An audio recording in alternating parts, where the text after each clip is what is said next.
Welcome to விழித்திட அறிவே. இந்த வீடியோல ஜூலை மாதத்திற்கான முக்கிய தினங்கள் பார்க்கலாமா? தேசிய மருத்துவர் தினம் ஜூலை 1. தேசிய பட்டியல் கணக்காளர் தினம் ஜூலை 1. தேசிய சர்வதேச வேடிக்கை பேச்சு தினம் ஜூலை 1. பாரத ஸ்டேட் வங்கி தினம் ஜூலை 1. சரக்கு மற்றும் சேவை வரி தினம் ஜூலை 1. உலக விளையாட்டு பத்திரிகையாளர்கள் தினம் ஜூலை 2. சர்வதேச வெள்ளிப்பை இல்லாத தினம் ஜூலை 3.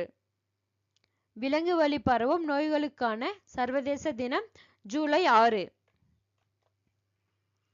உலக சாக்லேட் தினம் ஜூலை 7. உலக மக்கள் தொகை தினம் ஜூலை 11. உலக மலாலா தினம் ஜூலை 12. உலக பாம்புகள் தினம் ஜூலை 15. உலக இளைஞர் திறன் தினம் ஜூலை 15. கல்வி வளர்ச்சி தினம் ஜூலை 15. வன மகோத்சவ் தின வாரம் ஜூலை 1 to 7. இந்த மந்தோட கண்டினியூ வீடியோ நெக்ஸ்ட் வீடியோவில் பார்க்கலாம். இந்த வீடியோ உங்களுக்கு பிடித்திருந்தா லைக் பண்ணுங்க, ஷேர் பண்ணுங்க, சப்ஸ்கிரைப் பண்ணிக்கோங்க.